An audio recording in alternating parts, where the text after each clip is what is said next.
Thank you for watching, liking, commenting, sharing, and subscribing right now. I don't know if you heard my dad texting. Were you doing an email? What were you doing there? I was doing Facebook. You know I do this every day, right? I was admiring a minifig from Mark, I believe Reiling. He sent it. It's one of the original Batman minifigs. Security guard. Kind of looks like Samuel L. Jackson to me. Kind of. That's what I'm going to call him. I'm going to call him Samuel L. Jackson, standing right there. Thank you for the gift from go.tagjag.com/wishlist. And yes, my dad is here, and I'm going to pull him in for a couple of videos today. One, his thoughts on the iPad announcement. I almost said iPad 3. It's the third gen iPad, but it's called the new iPad, and there's a reason why it's called the new iPad, and there's no number associated with it. The primary reason being that you don't walk around with a computer 4 or desktop 3. They're getting rid of the number, and that's fine. So people will just know that they want the new iPad, and inevitably they'll probably want the new iPad. Don't know if you want the new iPad, but we recorded the broadcast earlier, and it seemingly was broadcast fine, but the audio, as YouTube encoded it, there seemed to be some hiccups. So if you heard hiccups in the recorded version, I apologize. We did record a full version, but I don't know if we can easily replace it because YouTube doesn't give us the ability to do that. They're kind of broken that way. I've put in a ticket for the live broadcast, so if you're watching this live broadcast after it's been broadcast live and you're still running into some audio issues, probably because YouTube needs to fix them. I've already got the bug report in, and I expect to be ignored. But I don't expect to ignore you if you've shown up to watch this broadcast, as I've invited everybody from earlier to come in right now, including all the Gnomies. And those of you watching on YouTube, feel free to let people know that we are broadcasting live. I'm going to go ahead and share that on Facebook, Twitter, and I'm also going to like the video on YouTube itself. I'm going to go ahead and +1 it. After you like it, you press +1 so that people will know that you're broadcasting live. And then you can add a comment, and I'm going to say, what should we talk about today? Well, I think everyone knows what they want to talk about today, no doubt about that. By the way, my manicure is, now broken. I chipped a nail. I got a manicure the other day, and this nail broke, so now I got to clip them all off. At which point, I did get my ickles were, I guess they made them cute. No, the cute ickles is what they said. I got them trimmed and polished and buffed. I can see my own reflection in my nails now. Wow. I saw it. There's a lot of cuticles. There's a lot of cuticles, like a mountain of cuticles. Things that you just didn't even realize you had on your body. But apparently you do. So welcome aboard Kyle K, Ben Tar, Austin L. Allen, Simba, Sharp, Claw, Rob, Heathcote, 8420, April, Elise Martin, Mastatobus, Tyler Biedka, JK11, Stacey Ferris, Yamazaru, Ninja, Joe Izzard, Foxy Wolf, This Damn Scotsman, Ben Barsley's Nut, who's the one who got the Mac Mini, the original stream computer. He has that now. Volamoot, Jessica Kim, Jack P, Cool Secret Spy, S. McGuire, Terrell, Mac Guru 15, Right Noob, Red Bunny, Wiser Joe 727, Daniel Bushore, and the list probably goes on and on. And by the way, for those of you who are wondering, well, who's going to get the free year subscription to Gnomies for business intelligence? I can tell you who's probably in the lead, someone who has been +1ing and sharing and liking and tweeting and commenting on everything we've done with Locker Room, just like we said. Say, please do this. Matthew Chiung. And I know you must be watching. Matthew, you are really impressing Diana. Everything. He's commented in every article on LockerGnome.com.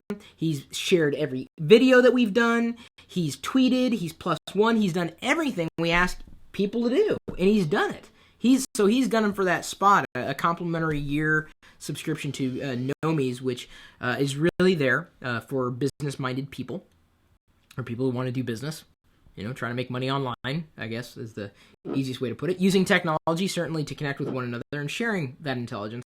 I also have to make note, I did get that one little minifig gift from someone known as, what's his name? Innovative Nurse, I think is his name.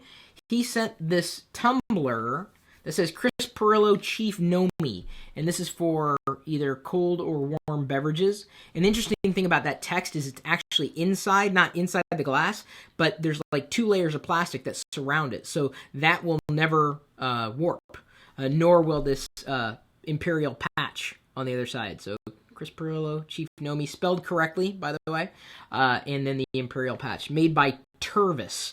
So I have to thank Innovative Nurse, who apparently has been inspired by the things that I've done, and he, in the health industry, has started to apply his knowledge for technology to carve out a completely different career for himself, and I'm very happy to hear that and to be a small part of his life. So certainly do appreciate this. It helps me drink my water. Because if I wasn't drinking it this way, it'd be like, with hands. It's kind of messy. So at some point today, we're going to ramp up during the live broadcast to having my dad sit in front of Windows 8 for the first time. We're going to see what he thinks. Now, this is Windows 8 as I freshly installed it. It's running inside of Parallels. I had a keyboard working with it, but it's pretty much just going to get his feel for pointing and clicking around. I may have to guide him through a few sticky points. But with any luck, he'll be able to at least give me an idea of whether he likes Windows 8. I have a feeling he's not going to like it at all. Because even the differences between Windows XP and Windows 7 were too great for Dad to handle. And the differences between Windows 7 and Windows 8 are dramatic. Huge. And let me tell you, in the time that I've spent with Windows 8, I like it. I think it has a lot of promise. I think it's going to give Apple a run for their money in terms of the iPad. I still believe it's optimized for touch experience, nothing else. Sadly, you're going to be using it in non-touch environments if Microsoft continues forth the way they do, or the way they're planning it. And you got to keep in mind, as Apple had reported this morning with the iPad announcements, it was, I think they sold just as many iPads in the fourth quarter as HP sold computers. And that was the second runner-up to iPad being the first computer, the number one computer sold over the past, at least that last quarter. So Microsoft's got a bit of catching up to do, but it's a pretty dramatic change. And for anybody who says, I don't like using Macs because they make me feel stupid, Windows 8 makes you feel really stupid because they've stripped away a lot of things that you'd come to know and love with Windows to this point. It's a completely different Windows. Really, that's the easiest way to say it. So it's either going to do one of two things: make people very happy and sell more PCs, or make people really unhappy and sell more Macs and iPads. We shall see. That's my prediction. I don't shoot the messenger, and we appreciate the 41 of you, I hit refresh, 67 of you who have liked this video. We appreciate that support.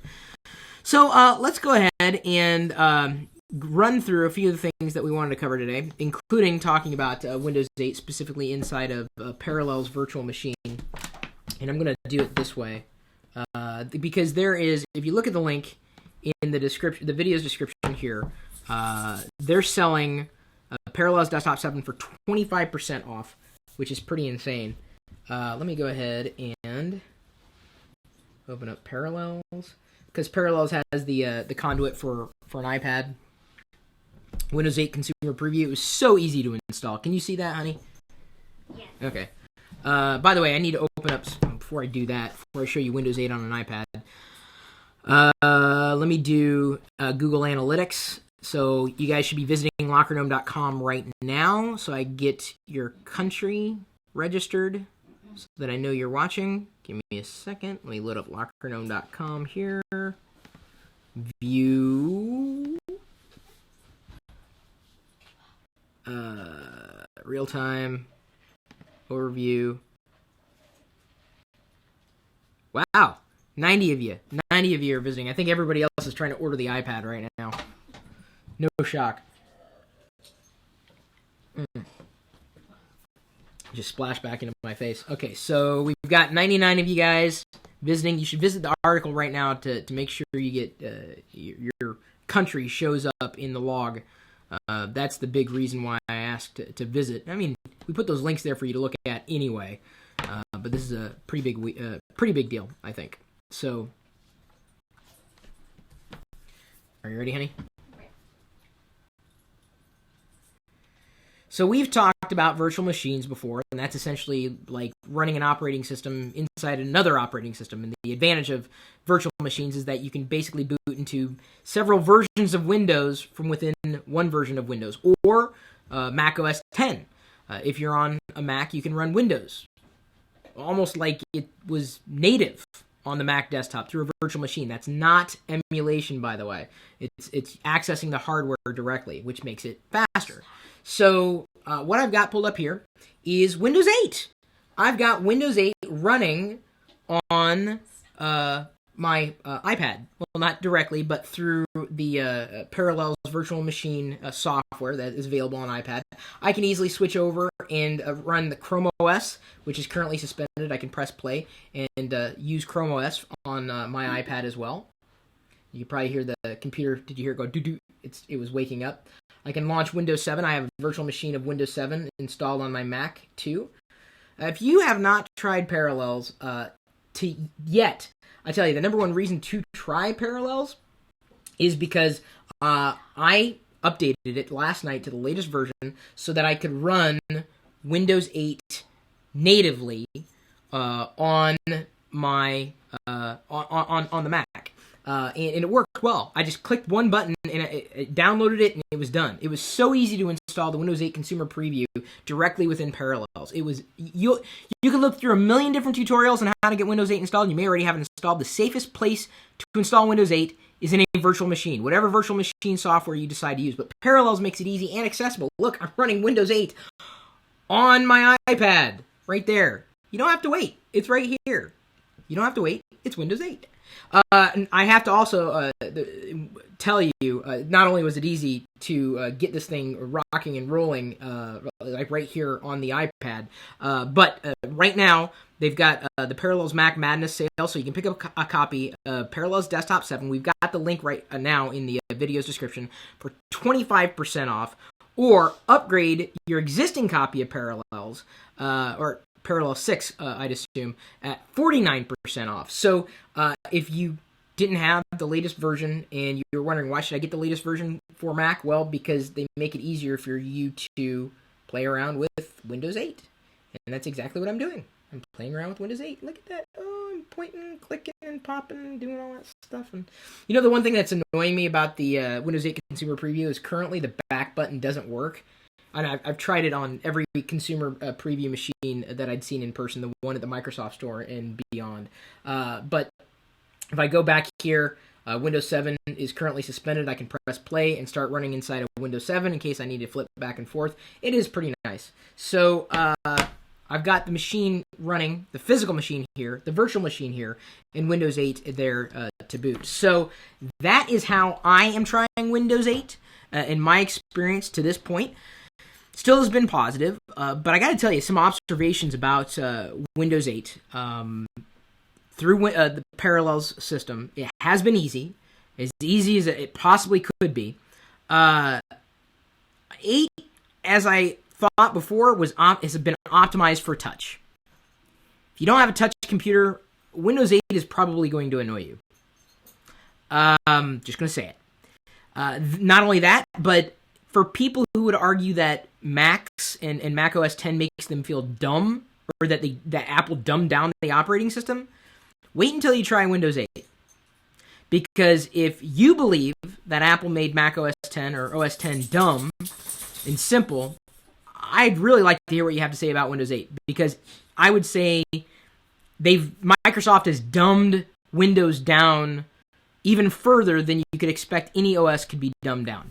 That being said, it's still very, very powerful. You've got an easy way of installing apps, managing apps, searching for apps, doing everything you would want to do on a computer, running programs, applications, whatever you call them, okay? Windows 8 is just different. Really, think of it kind of like a Windows Phone 7 experience on the desktop. And hopefully you have a touch screen computer or you're in a touch screen environment, because if you're not, it's going to frustrate you. If you're upgrading or thinking of upgrading to Windows 8, thinking it's going to be just like Windows 7 but better,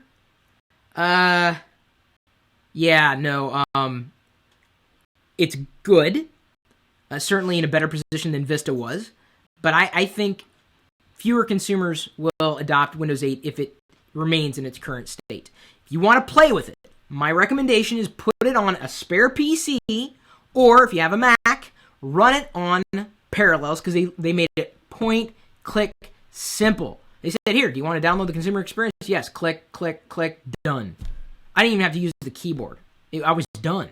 It was that simple.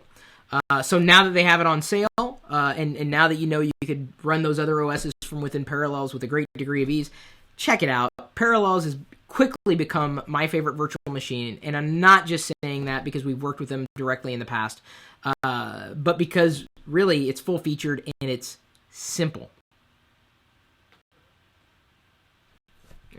Here we go. Let's see here. Let me turn it on again. Windows 8 Consumer Preview. The problem with getting this, I need to get the keyboard up. That's what I need. There's the keyboard. Let's go back. Escape. I need to do a Alt F4. There we go. See the store right there? So you can see the store there.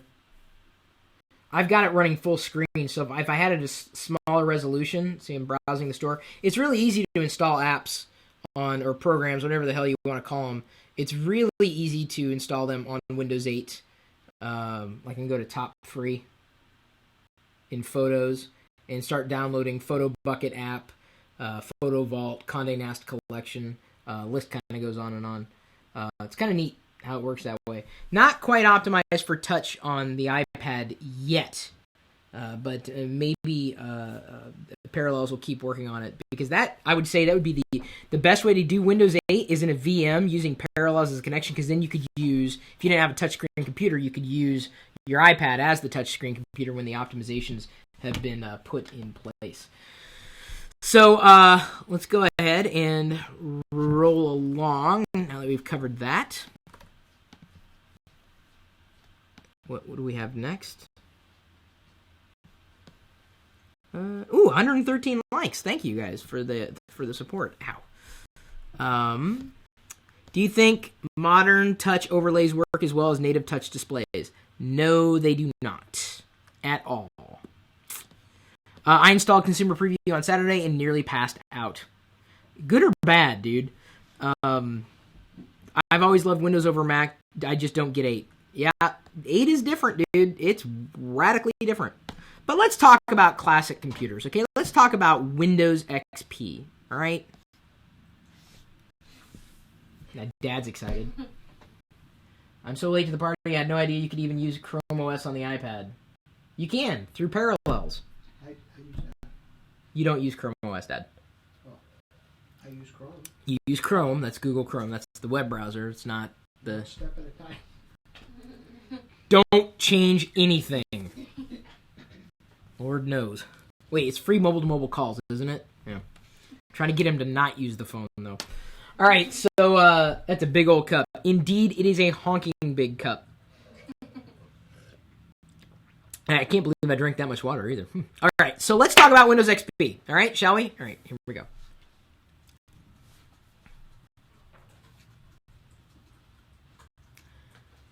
I'm not a fan of the Clone Wars, the Star Wars series. Really, no part of the prequels ever really impressed me. I know there are many fans out there, but maybe you're a fan of the Clone Wars, maybe you're not. This has nothing to do with Star Wars or the Clone Wars, kind of. But it does have to do with cloning, and you can clone things right there in the comfort of your own home.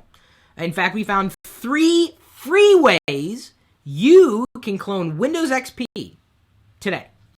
So if you love Windows XP, for argument's sake, like you're my dad, or somebody else. And apparently there are many people who are clinging onto Windows XP as if it was the end-all be-all operating system. Fine.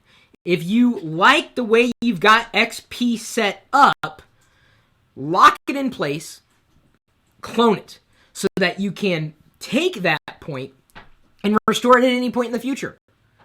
You want to get it in the state that you want it permanently, and if should something happen, you could always restore it. So this is the idea of cloning. You get it in the state, you save it that state, and then you could potentially restore that state.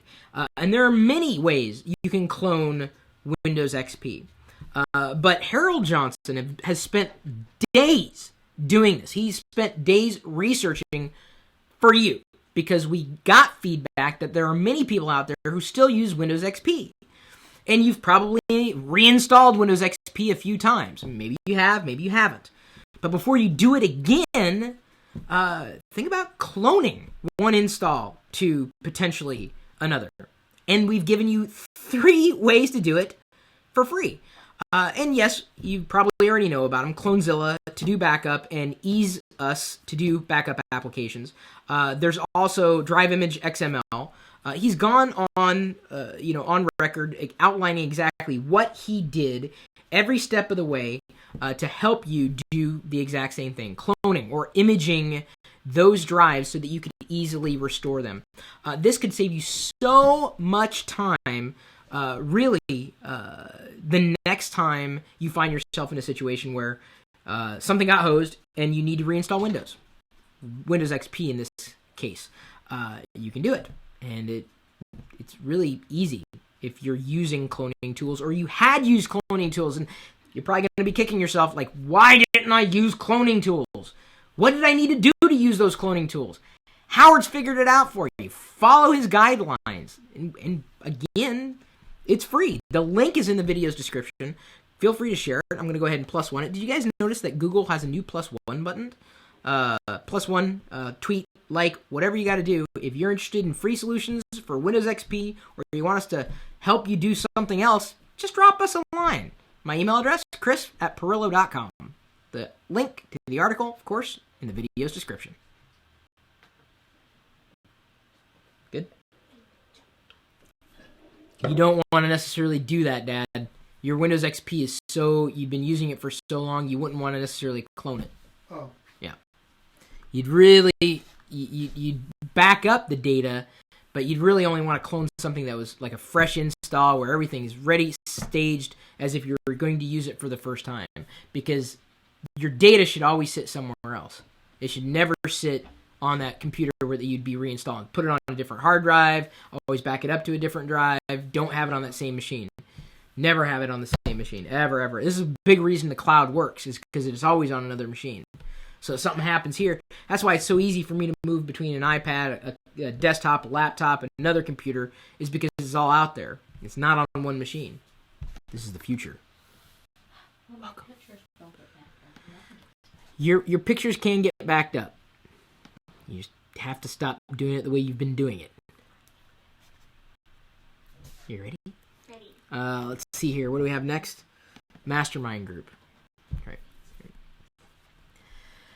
I'm asked frequently how I do things, and I'm honored that many people in the community want to know how to do one thing or another, and then they turn to me for advice. And I've given so much advice for free, and continue to do so. I've inspired so many people to even quit their jobs to do something completely different with their lives, and ended up giving them a new career, really, and inspiring them. And that's, I think, a big part of life.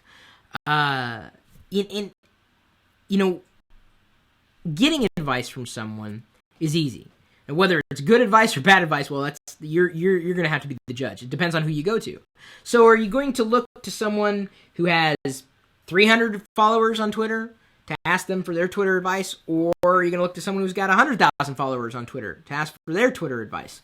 Who do you think is going to have better advice? Well, it depends on how you perceive things.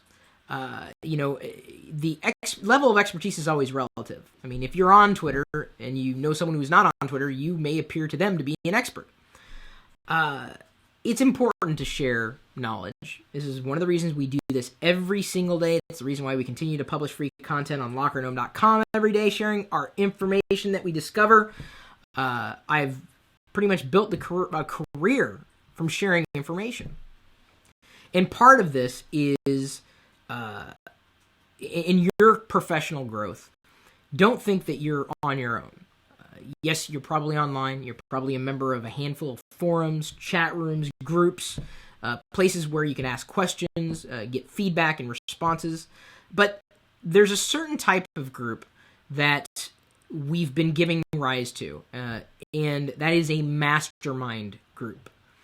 And a mastermind group is a group of individuals who have common goals, who have a diverse set of knowledge. Not just, they're all people who understand woodworking, or they're all people who understand ballet, or they're all people who understand health. It's a wide variety of people coming together to share intelligence, to potentially enhance or to give rise to the Medici effect, as I've referred to in other videos.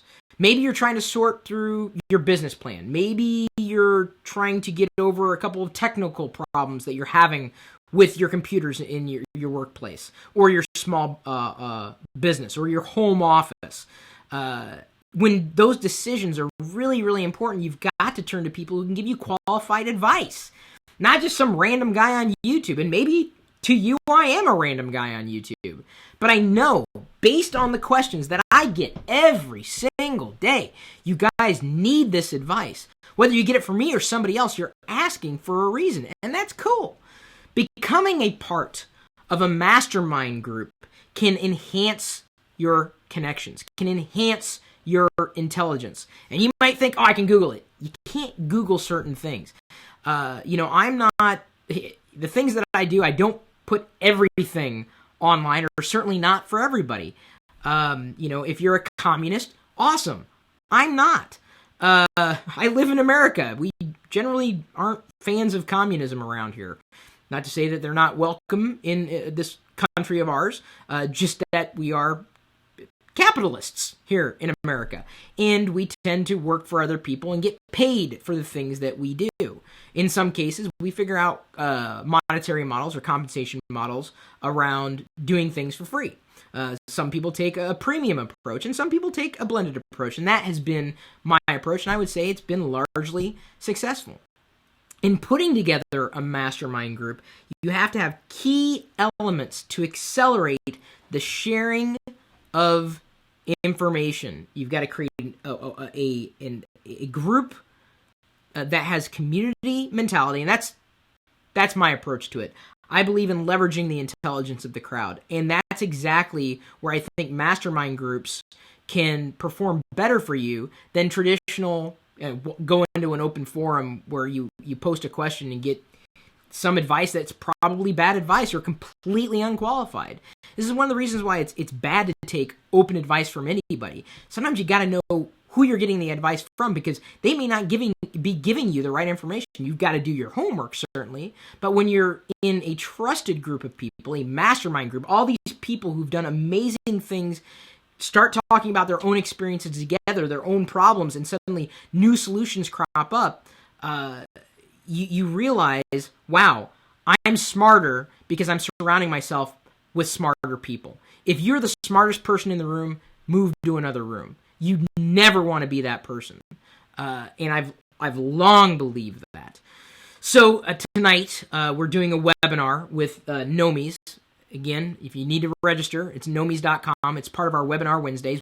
Defining what is a mastermind group. Certainly Gnomies is a mastermind group, but there are so many others out there that can help you do what you want to do or what you need to do with your own career, unless you plan on never having a job. Okay, cool.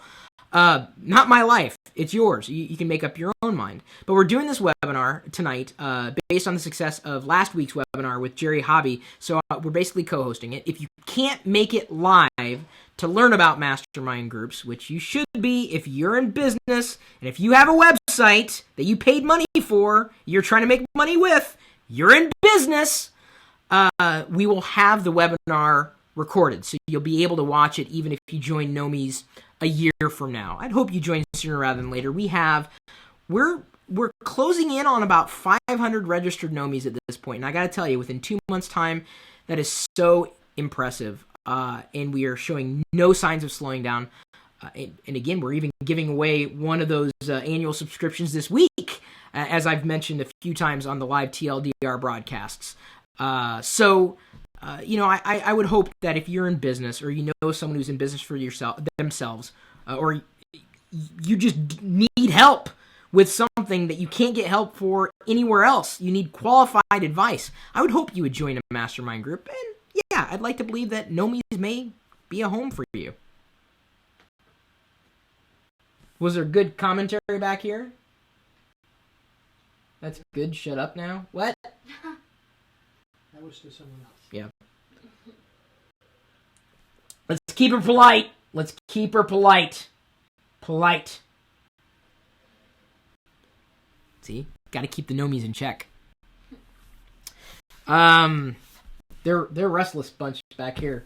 Tell you, got to rein them in. Did that explain mastermind groups well enough, or advice?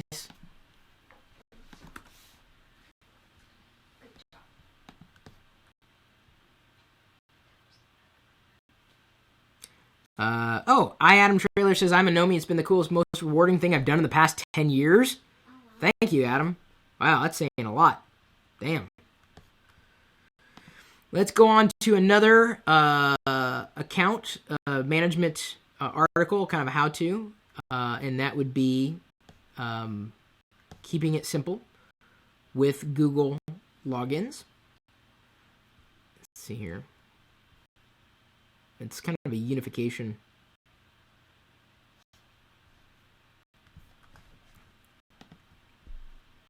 Ready? I signed up for Gmail, I would say, days after I could, when it was still in beta, and I never liked the Gmail interface. And when I did that, I got a Google account, a Google ID. I've got a Microsoft ID, I've got a Yahoo ID, I've got an AOL ID, I've got a million different IDs.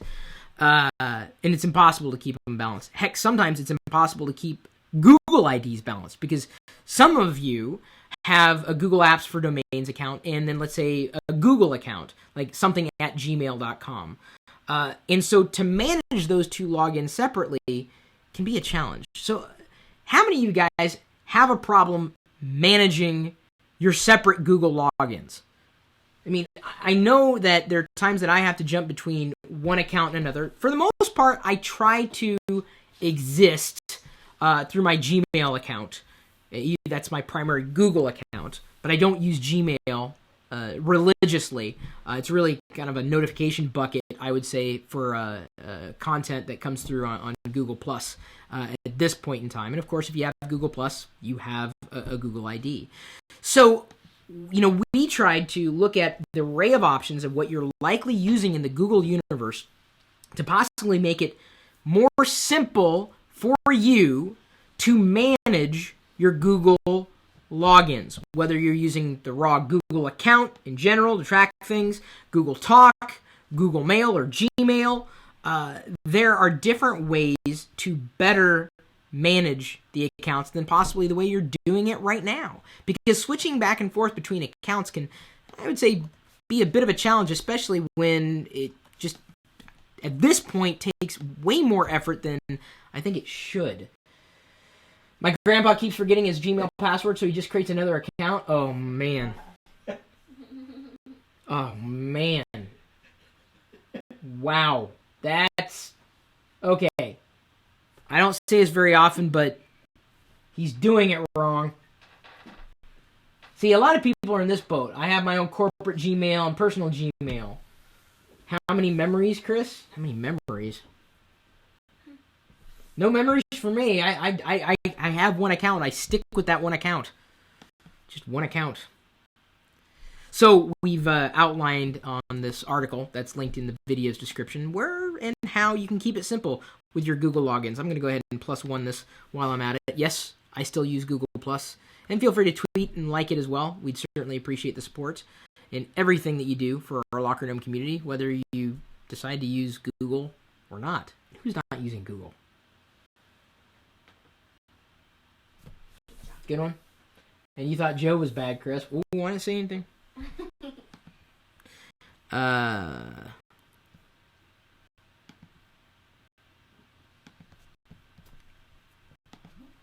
see here. We've got a couple more.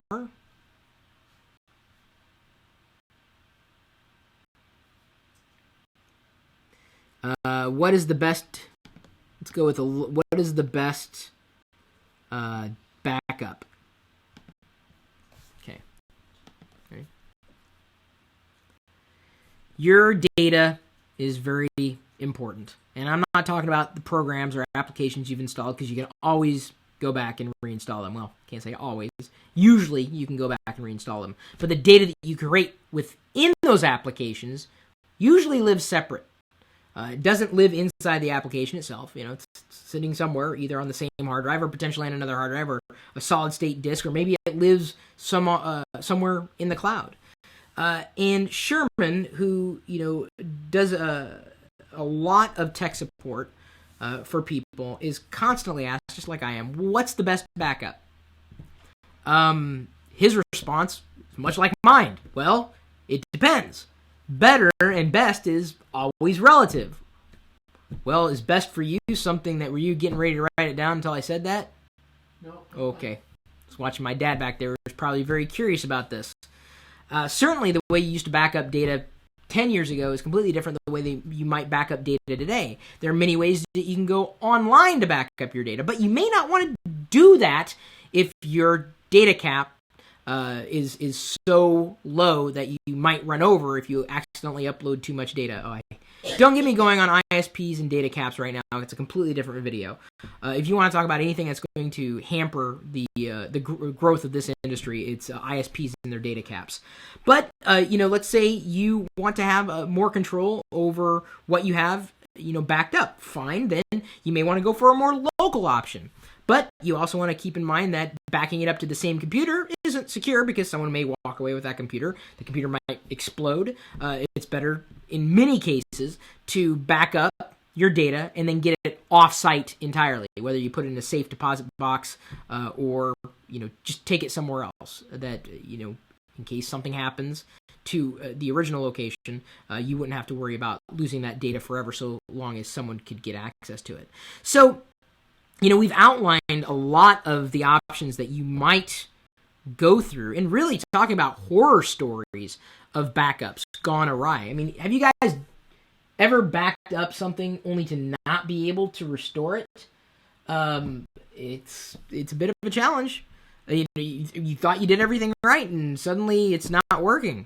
I can only imagine. I've been lucky not to run into that kind of nightmare story, but what are your data backup nightmare stories that you would have to share with the community? I bet you, and they gotta make them real. I mean, I hope no one's gonna make up a story. I mean, because we could all do that.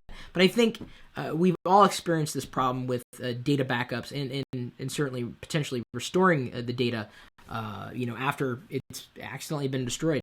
In fact, as I go through this, I just wanted to remind you that we have a 50% discount for Gnomies for data recovery software for either Mac OS X or Windows. And that's available on Gnomies.com. That was a special that I was not exactly... It's a discounted download for data recovery software. Not for a full-on destruction, but let's say you accidentally deleted photos, you needed to recover them. You could use the software that we had linked to potentially do that. But any other data nightmare, or I should say data recovery or backup nightmare stories to share? Let us know. Leave a comment in the article we linked in the description, or possibly here on YouTube. Yay. Okay, I killed two birds with one stone there. Link of the day, or the back link of the day, is axofpaint.blogspot.com, and that's Ellen Marcus. Thank you, Ellen. I didn't see Ellen in chat here, but I know she's a regular. And thank you. She linked back to the Pinterest policies article on lockergnome.com, and for that we link back in this video's description. It'll be a link will also be going out in our newsletter, as well as on the post on chris.pirillo.com. Someone, I use my own website for backups, says someone. That's interesting. Time Machine not good. Time Machine is great. It's probably one of the better backup, I guess, utility services that's out there. Chris takes it. Why is the rum? I don't take it. I don't drink rum. Not in this weather. So let me go ahead and turn it over to Dad. Even though you guys didn't get 200 likes, normally we want you to get if you can get to 200 likes, that'd be nice. Could you get to 200 likes? Can you guys like the video to get to 200 when he's here?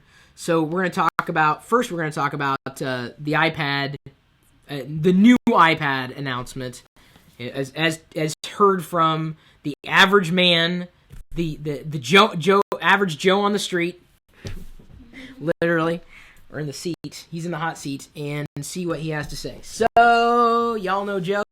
Yo, Joe. So then we're doing that, and then we're gonna go over to Windows 8, Dad. Okay. I haven't really seen that. I know. That's the idea. You're gonna see Windows 8 for the first time. Oh, okay. Cool. Unfortunately, I don't have a keyboard to go with it, unless I go get I'll go get a USB keyboard as you're going on about the iPad, new iPad announcement. So with that, Diana, if you're ready. Yeah. Okay. It's Joe time! How is everybody today? I was sitting in the office here as Chris was critiquing what he was seeing related to the new iPad. And so I wanted to see more about the iPad. So I went to my old iPad to Google it. And I opened it up and it says, replace with new iPad. And I'm not sure I'm going to follow that advice because I don't think the features I saw and the way I understand them would help me, at least not now. Now, there was something I think that is coming that I might be able to use, and that's that iMovie and the better quality of the films. If I do more and more YouTubes, I want it to be a little better than just using my phone, so I might look into that. It seemed to me, and I went to the Apple homepage to see some information on the new iPad because they don't have a real name for it. So I guess if you go in and ask for an iPad, they're going to ask you which one, and if it doesn't have a name, you're not going to be sure what to ask them for. But at any rate, the big plus I saw was the quality of the pictures. Like if you work with a lot of photos and pictures and movies, and you take a lot of pictures, that seemed to really grab me on the new iPad. Quality-wise, with these old eyes, I'm not sure the quality would be that great. But if I see them side by side, which I will probably do once they get them in the Apple Store, and I get there and I can put mine beside theirs and kind of compare to see what it actually looks like. Let me see if we got any questions related to that. Awesome. I don't like calling it new iPad. I think they should have called it something, but that's just me. Yeah, but what do you call your computer? Gertrude? Oh. I belong to XPA. XPA? Yeah, XP Anonymous. Yes. Well, you're no longer anonymous, Dad. You're on YouTube. Oh. But really, when you go in, what do you ask for? I want an iPad. They're going to come right back at you and say, well, which one do you want? So, I want the iPad. So, but do you want the new iPad? Well, you'd want the newest one available. Right. So, yeah, I see your point there. Yeah. So they would give you the newest one, assumably. Unless it was cheaper, then it would probably be the older iPad. Now, will we be able to sell our older iPads? You can sell them right now, yes. You didn't see that. I got my... Yeah, I figured you'd have your Post-it notes. So why would you, if you got an iPad 2, and I said this morning that there are many reasons why you wouldn't necessarily upgrade from iPad 2 to iPad 3, or I guess the third gen iPad. What would put you over that hump? Well, I mentioned the big thing was the the picture quality, I think, is going to be a lot better if I understand the pixels right. It just packs more into a smaller space, so it becomes more vivid. I think it's going to end up being more like a portable TV.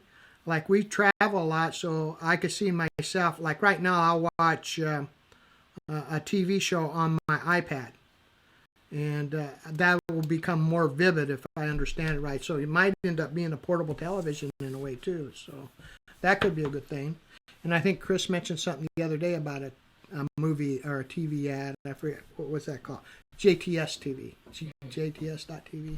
And I did go to that site and look that over. It looks like an independent movie producer or content producer. Do you use Netflix? No, the only thing we do is we use the we record a lot, DVR. We'll record things and watch them later so we can speed through the commercials. We're not doing anybody any favors when we do that other than ourselves, because those shows are really paid for by the commercials. So we should kind of support the people that support the shows we like. So do you think Apple did they made all the right announcements with this new iPad, or was there anything you would want to have seen? Maybe for a lot of people they did, but but not for me, because what I was hearing is I'm not sure I would utilize some of those things. Now, when I see them in operation, see them side by side, that might change my mind. I always reserve the right to change my mind. Like I put in, I think, Google Plus a little while ago, new pad or not the new pad? That is the question. So I don't know. It's all up to us. If we see things we like, then I think you should get it. If you don't think there's anything you're going to use, I just would keep what I have. I would one of these days like to kind of experiment with this cloud thing, because I'm having such a personal issue with putting my stuff out there. Is maybe if I had, maybe I can use the iPad, or I'll steal my wife's MacBook and try and operate off the cloud to see how that works. I'm just not quite sure in my own mind how that'll work. She's giggling back there. I don't think I'll get next to her. Well, you can access the cloud from, the iCloud is basically a way for you to get to data from anywhere. Yeah, I understand that, but I'm afraid though, because everything's so intertwined that it's kind of like iTunes. I hate iTunes, and so when you do iTunes, it'll put stuff on my phone that I want on my iPad that I don't want on my phone, and so it's very frustrating. Like what? Data or apps? Not like apps. Okay. Yeah, the data pretty well stays where the app is. Usually, but imagine taking notes and then automatically having it show up on your iPhone.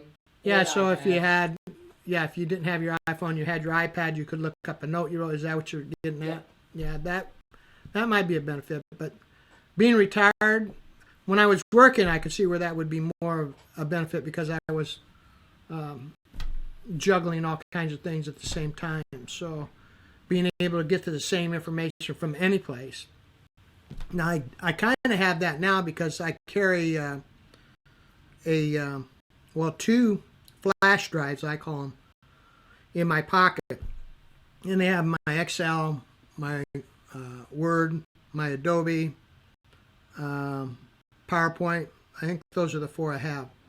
So I just keep that in my pocket all the time. So if I don't have a computer, I can jump into a library and plug something in there and look. You can do that all by way of Google Docs, too. Yeah, I know. But again, it's just that mystery out there. I watch these technical companies get into how they use information. For example, Facebook. I get so frustrated with, they change things, and they have a little deal now that I forget what it's the way it sorts it. There's two options. One's most recent, and the other one's the most important. They don't know what's important to me. They're making that assumption. And when I put it on most recent, it keeps changing. I'll have it off for a couple hours and go to check, and it'll be back. It just keeps switching back and forth between the two instead of staying where I put it. If it would just, regardless of where you like it, if you like it most important, that might be important to you.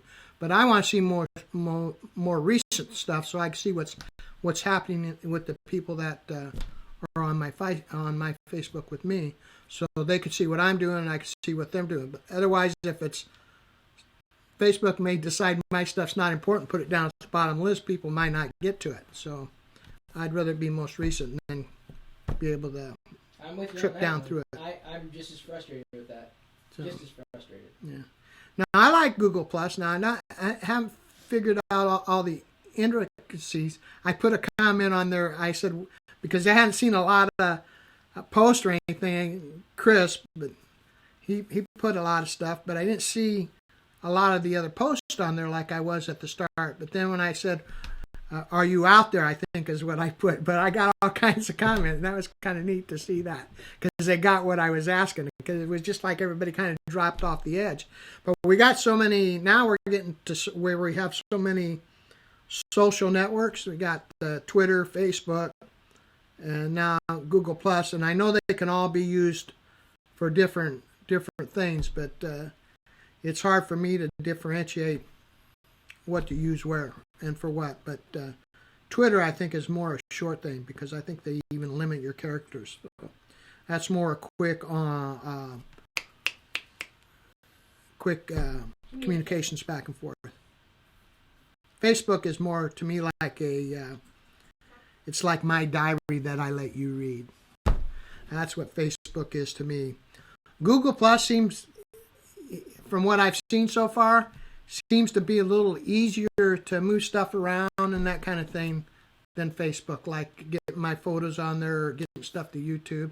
Maybe it's just that I'm not used to the Facebook thing. Or maybe it's because Google and YouTube are basically the same company. I don't know. It's something just makes it easier for me.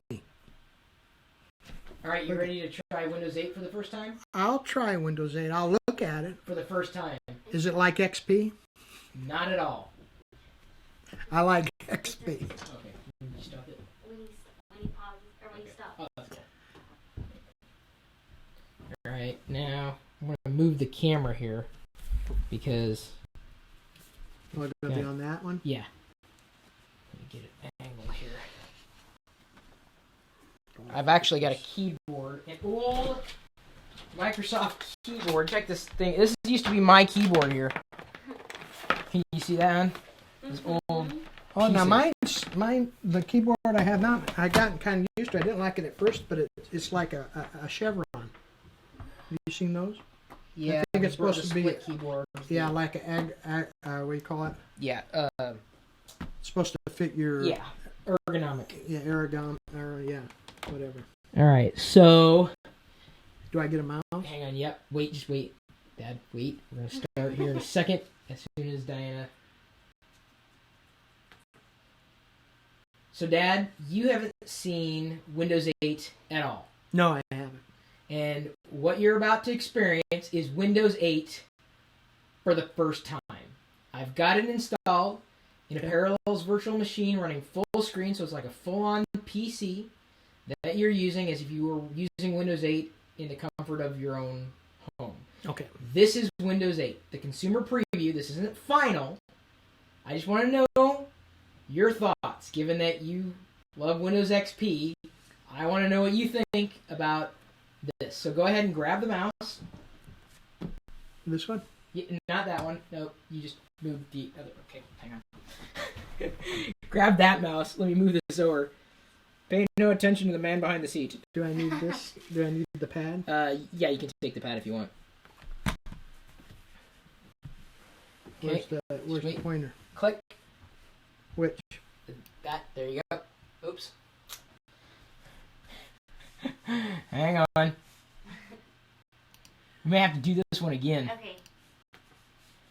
Let me get rid of this. Let me know when you're ready. Well, it's okay. I can see how easy it is. Yeah, but I'm going to make sure. Because I was navigating Windows 8. Alright. Are you ready? Ready. Here we go.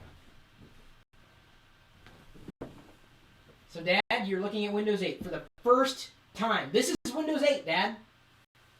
That's it. That's Windows 8. That's it? That's it. So I take it this is news here? I installed a couple of apps already. Oh, these over here are apps, Those or are a all couple these? of programs, utilities, or whatever. What's this Windows Explorer? Try That's just like, click it. Mm-hmm. Oh, okay. So that's like what I had before. Okay, yeah. Okay. Now how do I go back? You figure it out.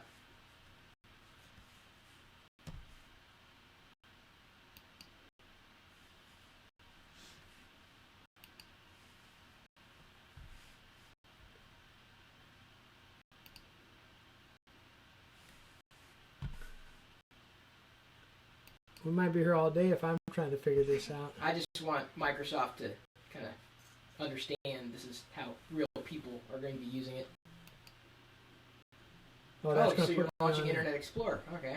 Well, Oh, I didn't know. I'm trying to find out how to get that, all them boxes.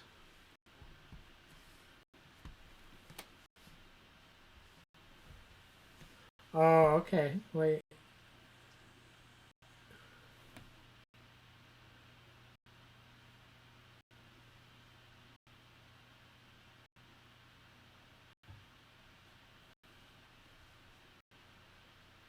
I don't know. you'll figure Click it on out. the fish. No, that don't do it.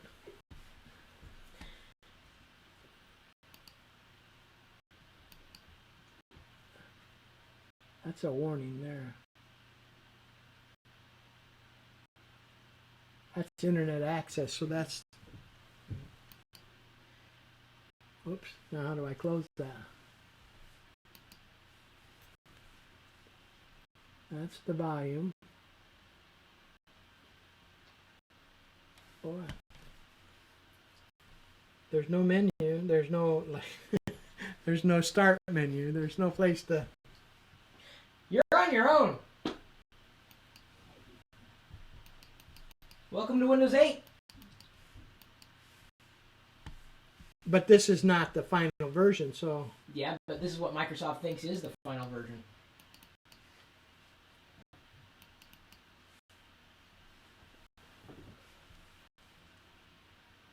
What am I going to hurt that if I click on this Parallels? That's just from the Parallels desktop machine.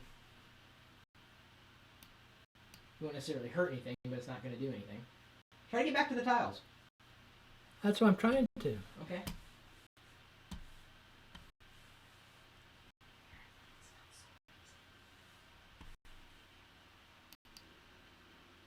Might be frustrating for older people.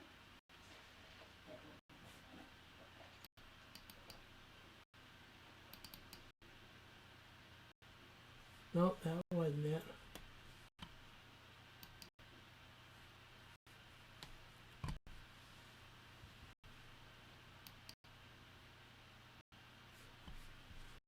Don't make me just sit here and keep trying.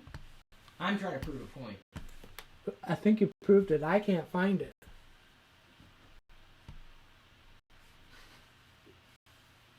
There's not. I'm looking for what I'm looking for when I drag this around. Is I'm looking for like a hidden menu that'll come up when I drag this Okay. across. See Here. what happens? Well, I don't see anything.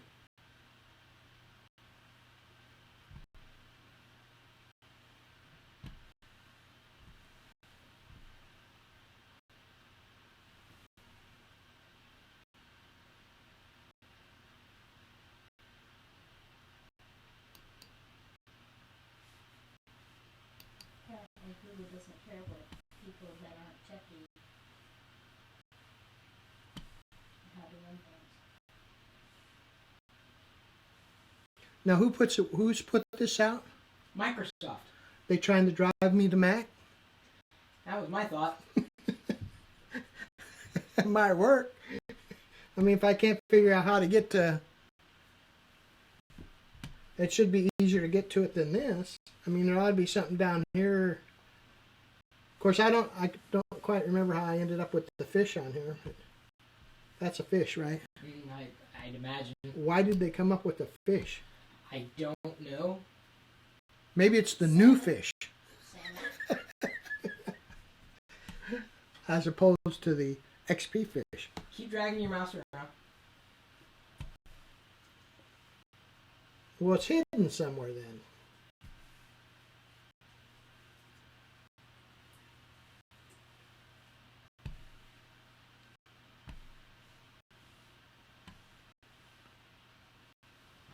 Wonder if it's got to be off the screen. Maybe. If you go to the top, it's probably going to pull up the Mac interface, but There. by doing that, you pulled up a menu on the side. Did you see it?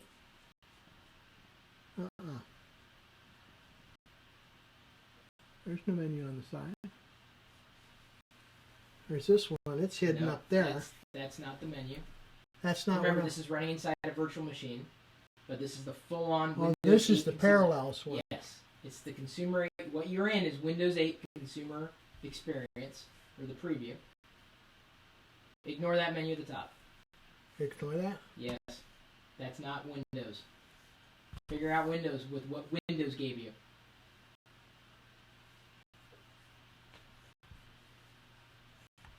There it is. Oh, okay. So it's. Well, how did I get it?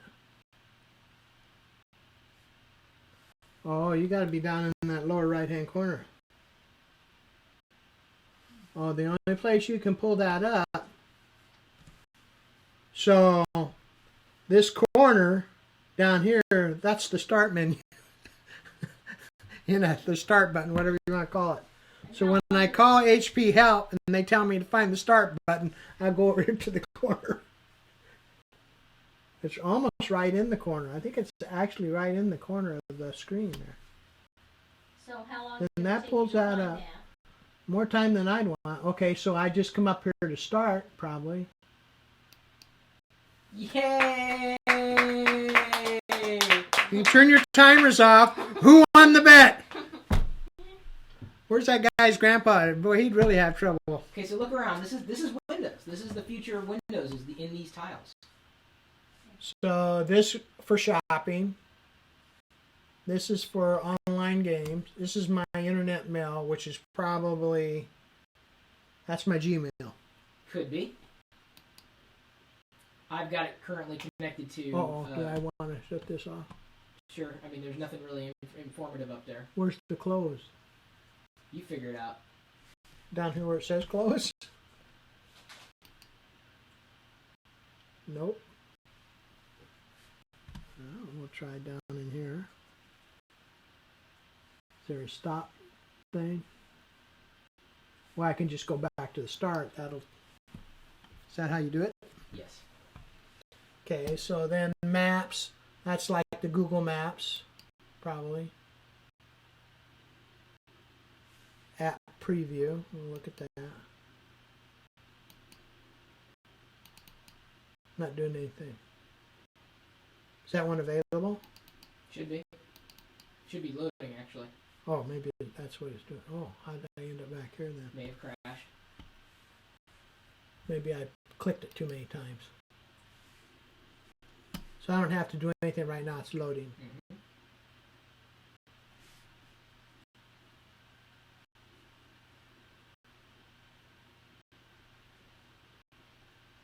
Oh, that menu doesn't come up on this one.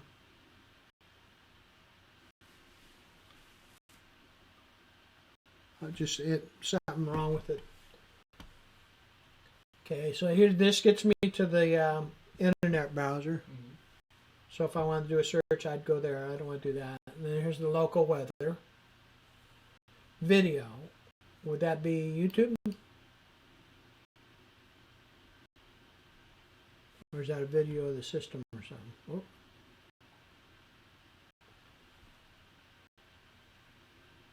Okay. I love all these long things that you have to agree to them, otherwise you can't go any further. Why they even put them there is a mystery to me.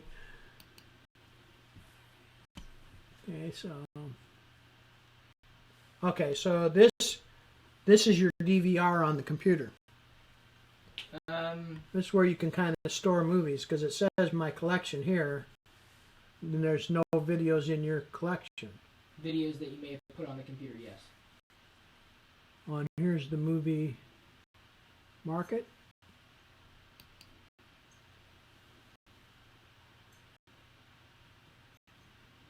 Okay, so I can order these movies. Any of these movies.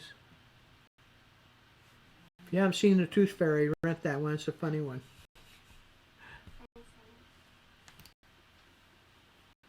Whoops. What did I do? Oh, okay. I didn't want. How do I get that back?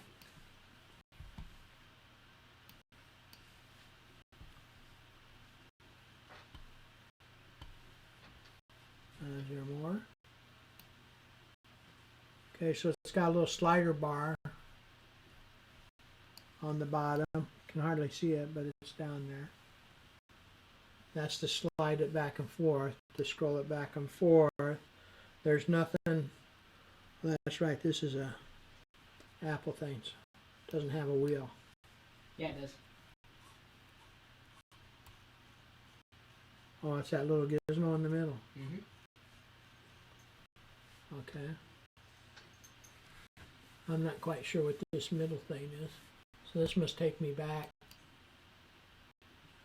to this. And how do I get back to that menu again? I mean, so anytime I want to back up, I gotta go down in this corner and do it that way? Well, there's probably a keyboard shortcut you could try. Could you look on your keyboard for the Windows key? Yeah, what about it? Press it. Oh, okay. So that at any point would get you back to your main one. So now where... Okay, there's the desktop. That's how I got to the fish. And photos, messaging, camera. Camera on a computer? Would it be this camera up here? Mm-hmm. Xbox Solitaire. Well, that's good they got that, because if you get too bored, you can go play with that. A reader. Windows Explorer. So now where's like Excel and... You'd have to install them. Okay, so where would they reside then? Where would they live? In this window? There would be icons here. There would be a separate icon for each? Mm-hmm. I think this is going to take some getting used to, especially for people that are probably more used to having the little icons over your screen. Like you could have an icon for all your different things that you want to keep on your desktop. Keep them easily accessible so you don't have to go to the start menu and get it that way. Oh, wait, what was that? Now I went into this corner and then I got something here. That's just like a picture of what was there before, I think. Yeah, that's what I thought. Oh, so I can toggle. In the left corner, you can toggle like between this screen and the one I had before. But it's kind of hard to... Oh, okay, you don't have to. You can just click back and forth.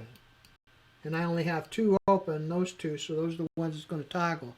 I could probably have three or more and then toggle consecutively through whatever I had in there.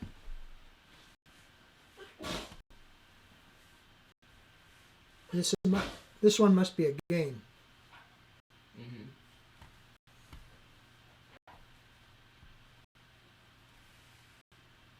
I don't know. It's going to take. Does any of this move?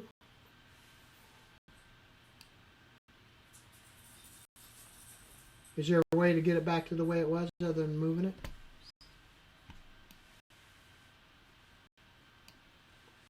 So you could customize it. So, if, for example, if your mail was the most important thing, you could move it over here because that'd be the one you'd get to the most. And then if it were me, this is probably after the mail. I'd have mail after Excel. I would have Excel here, and then probably after Excel, I would put mail after Excel. But after that, because I'm getting more into this YouTube thing, I have to figure out what this video one is for. It may not be what I think it is. But I would have something related to my videos there. What's remote desktop?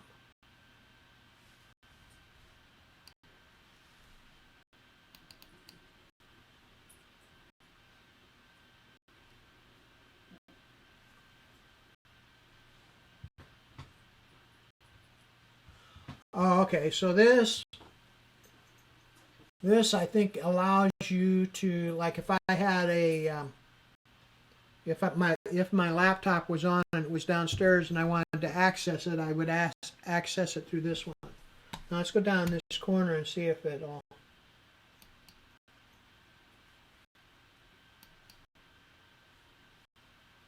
Okay, so you can only toggle between two, it appears. So that, I'm not sure if I would use that because I don't leave my computers on. If I'm not on them, I turn them off. But you can move these around and customize this look. I'm just not sure aesthetically if I like this look. But then I'm not used to looking at it. But if it was the first computer I got, someone was showing me, it would probably be a little more acceptable. People, that must be your, people must be, move it up here. It must be like Facebook and that kind of thing. Let's see. Oh, it's nothing. Oh, there it is. Let's see if it boots up or comes up here.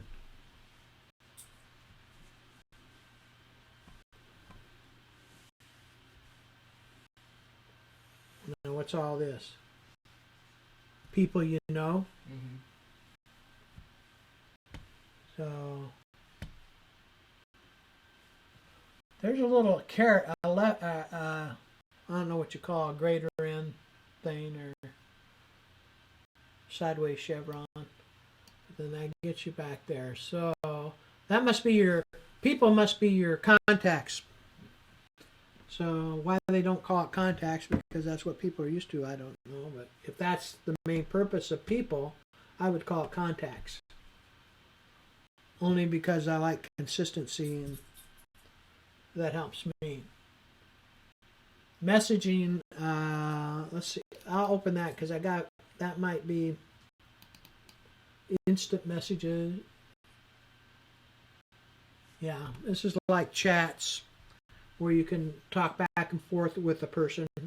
If you're too lazy to get on the telephone, get them a call. I guess you use this. Now what do we toggle between? Yeah, it just,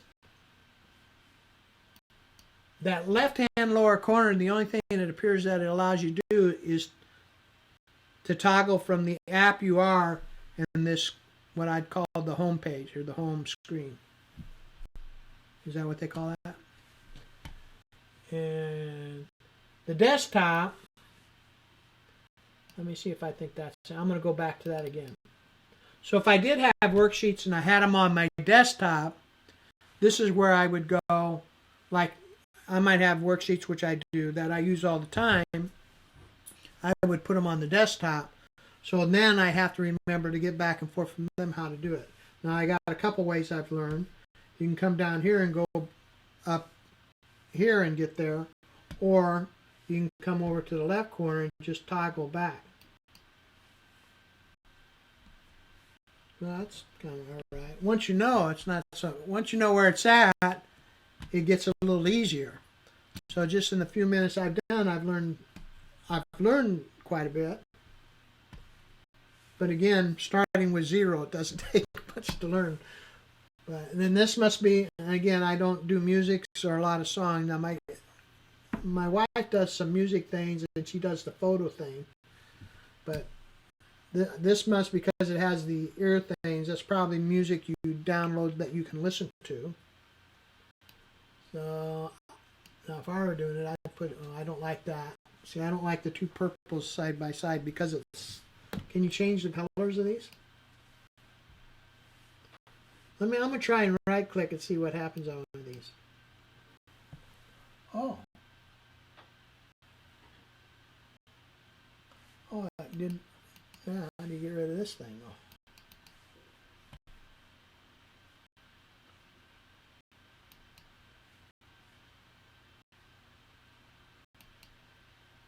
Okay, so that's how you navigate, and it looks like they might, these colors may be locked in, or you can probably go to the control panel or wherever they call it. and see if you can. So this is the start screen. Is that why it starts up here? So this is where you would start, and then internet. I'm not sure what's going to do when I move this one up here. Well, it left a hole.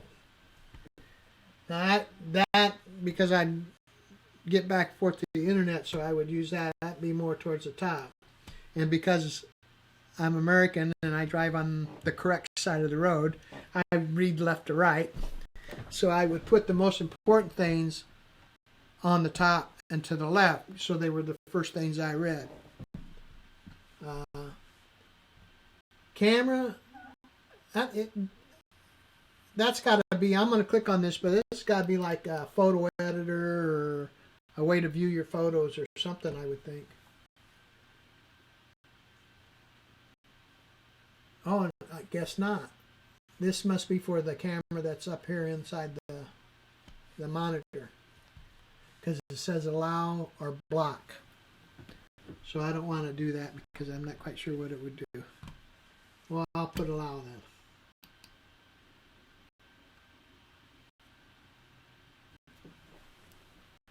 Oh, he's a nice guy, isn't he? I have bifocal, so sometimes I got to get this so I can see him. And that's the bad thing about computers for us folks that have these kind of things. It's got a timer. Oh, so I could get into the video mode here, probably. I'm not sure what it did, if anything.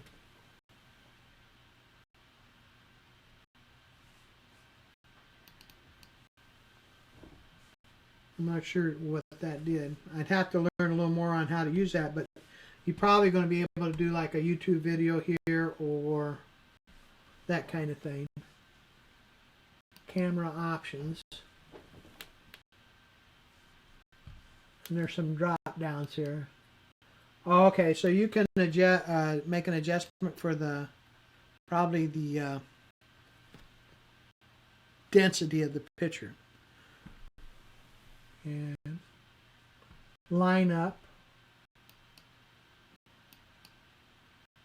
Okay, so it's parallel. There's a deal in there because there's it's being done in parallels, and there's no other options in this drop down here. Then it says more. Let's see what that is. Oh, okay. Oh, okay. So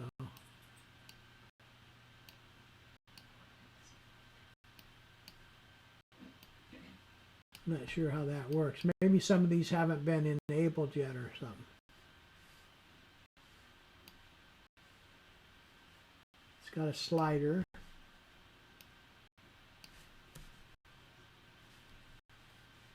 It doesn't.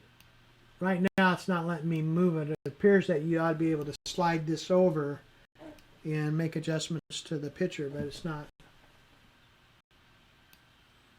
Yeah, these evidently aren't working, or I'm doing something not right. And let's see what if that takes it off. I got us back here. But okay, so I clicked back on the camera options, and that took that. You can toggle it on, toggle it off.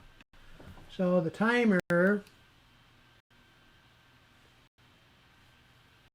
I pushed it, but nothing.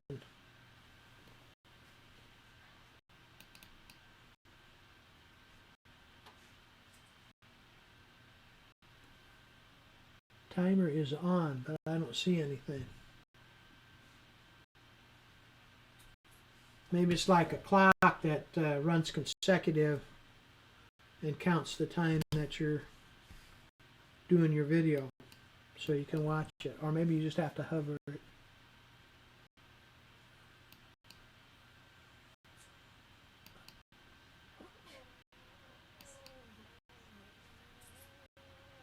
Okay, so you just turn it on and off, but I'm not quite sure where the timer is. I'm going to turn it on and try and find it. Timer is on. Oh, there's the fish again up in the upper left-hand corner. I wonder if that's the home one. That showed everything. Trying to get me there.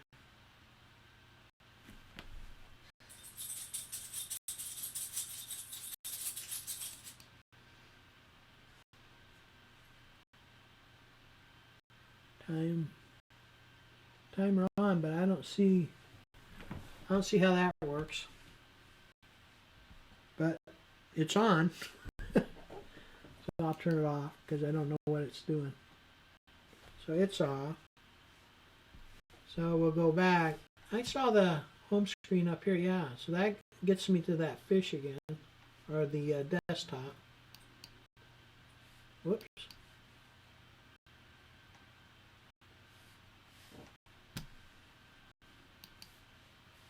I guess it doesn't.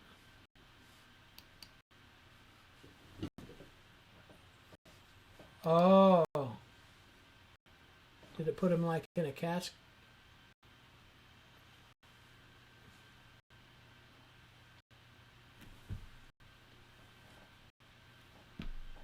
I'm not quite, those are all the icons that were in that original, the home screen. I'm not quite sure how. Oh, you might be able to get to them coming down here. It's like a selection thing. So if you want to get to that messaging, no, that's the video. Oh, here's your contact list. So you could go there and go to your contact list. And there's the camera. Okay, so down here where I just said you could go just between 1 and 2, you can toggle between any of them. And if you wanted to go to the Internet Explorer, you can go there. Takes a while to come up. Bing.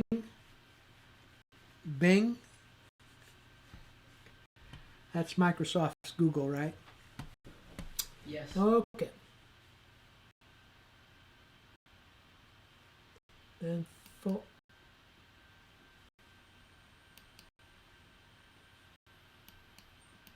it's going to be difficult to use that shortcut right now because the other one overrides it. You're in full screen mode within a virtual machine. That's kind of, boy, it's got. I don't know if this is your screen or what it is, but that's pretty. That must be the way that iPad, the new iPad must be a lot better picture because this one you could see. I mean, you visually see it's a better picture. Even these tired old eyes. And that gets us back to what I would call the home screen. And after you, I think you have to use this to decide the hierarchy you'd want to put things in because you have to think in your mind, well, what would I use more? Again, I would have Excel and Word probably up here a lot higher, and PDF or Adobe. Internet Explorer. Well, see that, but it's a small bar. See, I'd want it towards the top too.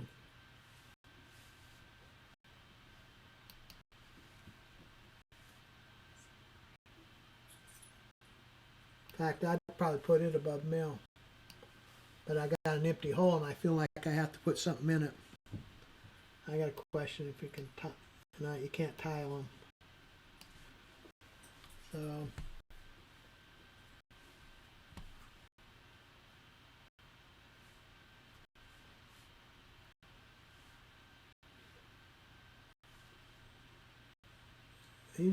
those aren't all games. I don't see one I would put up there at that same level, so I would probably leave that hole empty. Wonder if you can so make that bigger. Any final thoughts? This would take a lot more to get used to, but I was able to.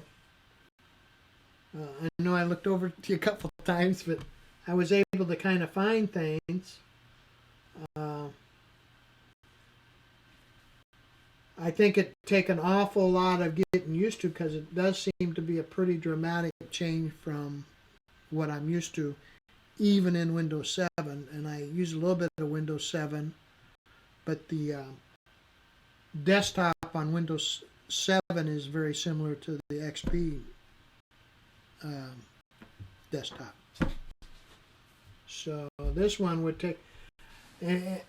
You're kind of locked into their icons as best I know, unless you could change these icons. Maybe people don't like these big blocks and little ones.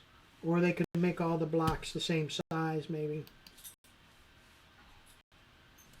Or give you an option, a color option, or which is probably there somewhere. Just have to play with it until you find it. There's got to be, because not everybody likes these colors. So would you upgrade? From XP? No. I wouldn't upgrade just simply because I'm more a creature of habit. And I went through the things prior to XP and ended up with XP, and I had to learn it. Now Windows 7, I have a new... Excel has kind of changed the way it works. But I have found that... I think Chris only told me 4 times a day for 20 years to ask the question to Google first. So if I try and find something I can, I just Google Windows 7 and I'll ask my question, and I can usually find how to get what I want to get to. And then after that, it's just kind of playing with it.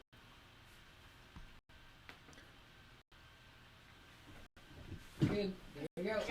Here's your first experience with Windows 8. I think we're gonna. I have no idea, Dad. I think what we're gonna do is we're gonna carve it into 2 different videos. We're gonna have one that's gonna end. It's gonna be the whole looking around on the desktop, trying to figure out what to do, and then end it when you said they're trying to switch me to a Mac. That'll be one video, and then we'll upload the longer one this weekend. So. That's good. But I don't know why there are blocks And like that. That's crazy. And there's blocks. See if the Where's search.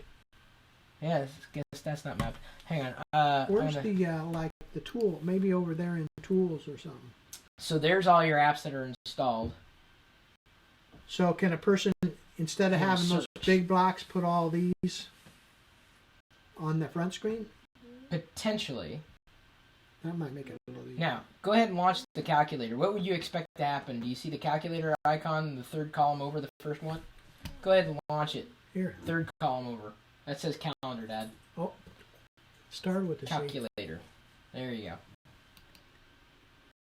So it pushes you back to the Windows desktop. What do you think about that? Well, this could, as small as this is, it could be anywhere.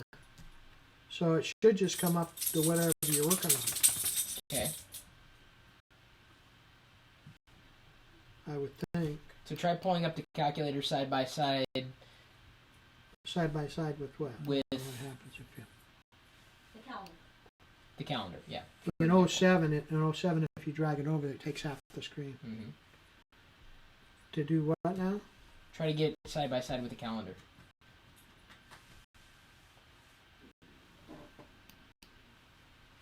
With the calendar.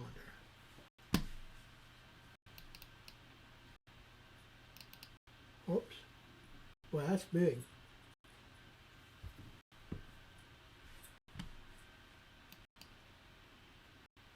Whoops. Didn't want that either. That's kind of the escape. Just come down here and go back. But what happened to the calculator? Mm-hmm. You know? I don't think that's Well, now the calendar is there to toggle.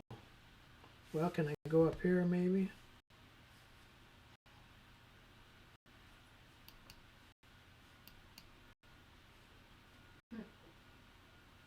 I'm not impressed with it. Well, it's just something you gotta get used to if you Well, want. but But they- why? As always, they take features away that people get used to and find that are handy. It's something you really have to play with to learn what all these things are. But there's a lot of things here I probably would never use. I would, because I don't game, so if there were a way to like take it and put it over here, get it out of the way because I'm not going to use it. So that's what I would do. Okay, so here's your shortcut to your calendars here. You'd have that up here somewhere. Music. I don't listen to music. That's what I would do. Now, is there a way to get this back to the original settings? Like on an organized type thing? Whoops. Whoa. I don't know what I did there. What did I do?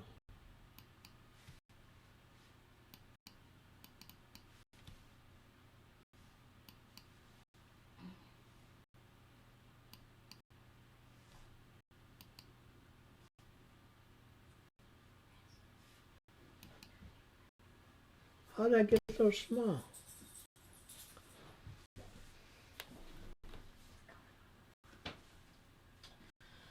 All right, Dad. We'll let you get frustrated with Windows 8 later. I gotta wrap it up.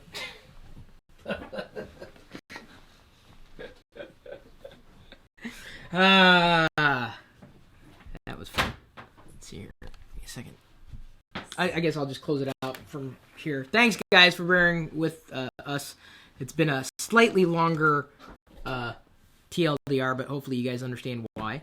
Wanted Dad to have a good experience with Windows 8 and didn't get to show him all of my frustrations with it, but I think enough of them, especially that first part. It's everything that I needed to see. Anyway, feel free to drop me a line if you want to. I got to wrap it up now because we got to get prepared for our webinar tonight for Gnomies. LockerGnome.com for more information on any of the articles that we've shared today. I hope to have some of these clips separated as separate segments because I don't know if this particular video is going to be rewatchable after it's encoded live on YouTube. That seems to be a question since YouTube Live is a bit broken right now. Sadly, not during the live broadcast, but after it's been broadcast. Feel free to sign up for the Locker Gnome newsletter if you haven't already. The form, of course, is on LockerGnome.com. And then feel free to join us in between these live shows. We're usually talking about one thing or another, and that is through the chat room, the open chat room with Gnomies. It's Pound Chris in the IRC chat room. That's a little redundant. IRC, Internet Relay chat room. The room in IRC, and then we're using TeamSpeak to talk to one another. Then you're more than welcome to join us there 24 hours a day, 7 days a week at live.pirillo.com. We'll see you later.